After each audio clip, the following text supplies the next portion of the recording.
We're going to plan the first experiment in the history of the planet that will show what benefit we can get by putting police in some places and not others that are very likely to have crimes, and seeing whether the criminals just go someplace else. I study the hot spots of crime. What makes a hot spot hot is lots of people, lots of potential victims, lots of potential offenders. This street here, this location, is a harm crime hot point. So as a hot spot of violent crime, we're looking at places where people are getting jumped. This can be the flashpoint.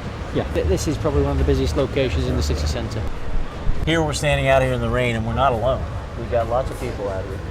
I mean, the kind of crime we get here, robberies, assaults, general violent crime, also a mix of hate crime due to the nature of being the gay village area.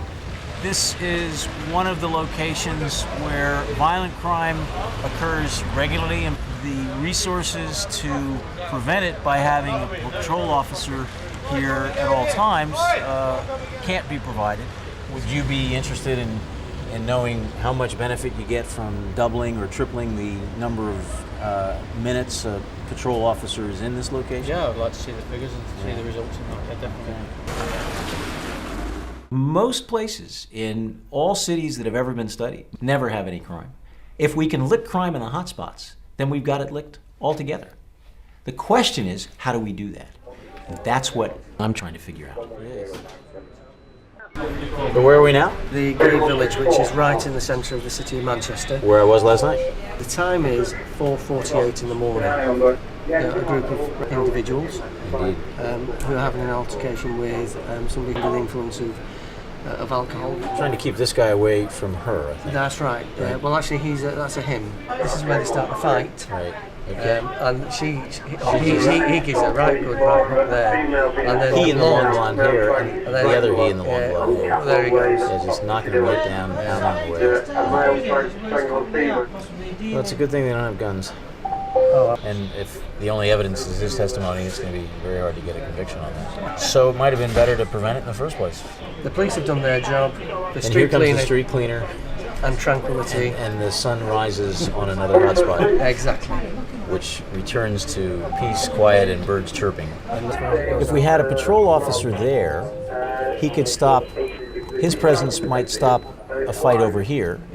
If we had the patrol officer here, it might stop a fight down there or over there. If we had 300 of those, we would have a very clean experiment. I'm from the United States, where I discovered that only 3% of the street addresses in a major city produce over half of all the crime, and where, when we conducted a crucial experiment concentrating the police in high crime hotspots and stripping low crime areas of any police patrol at all, we found that we could cut crime in those hotspots by 2/3. This has been established in the US in repeated trials. Increase that crime-free time. We're about to test this idea in a new way in the UK.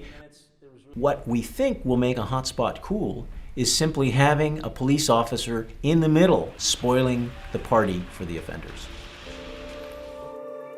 We're going to pick 200 places that we can experiment with. And in 100 of those places, we're going to put extra police constable patrol.